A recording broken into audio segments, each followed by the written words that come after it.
This week I was working on my sermon. It was my sermon writing day, but I also had to get my taxes into the accountant. So there was a chance he might not have to file an extension. So I took these to him, to the accountant, all of the W-2s and the 1099s and the deductions, the donations and all that.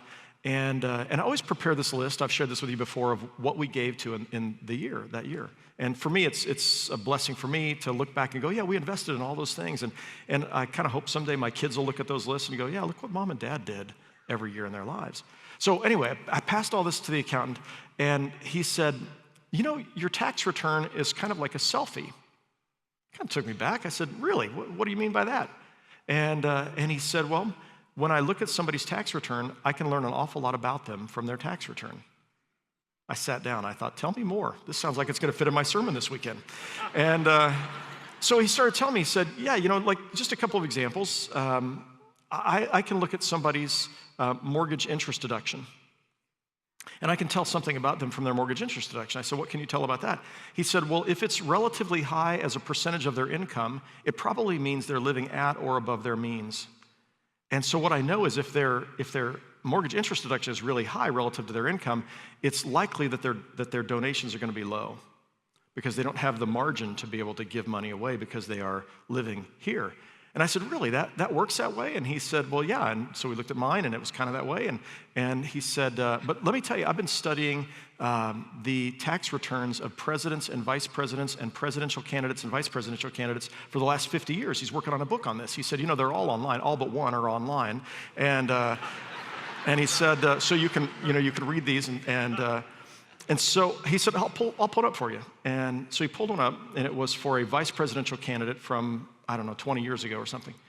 And he said, here's an example. He said, this person made a modest income for a vice presidential candidate. They made $200,000 a year, which most of these people make lots more money. And he said, so if you look at this, let's look at their mortgage interest deduction. And their mortgage interest deduction was really high. I mean, it was high enough that it was surprising they even qualified for that kind of loan. And it was their joint, they were filing jointly, so this was their total income. And he said, this tells me that they are living probably at the very edge of what they could afford to live. And he said, so I'm going to guess that if I looked at this, I'm going to find a very low level of charitable contributions. And he turned to the schedule with the charitable contributions. It was $300 for that year. So they made $200,000, but they gave away $300. So he said, one of the things we've learned in this is that we've created something, he and a group of other accountants, we've created something called a tax return score. And he said, it's like the FICO score. So the FICO is your credit rating. And he said, lenders, like if they're loaning for a house, they look at your FICO and they look at your adjusted gross income, but they're looking at the wrong information on the tax return. And what we found is there's a tax return score, and that tax return score is 90% based on what people give away, and then 10% based on other factors on there. And he said, we found it was a better indicator of somebody's credit worthiness. And I said, well, tell me more about that. And he said, yeah, we went back and studied the defaults on home loans from 2008 to 2010.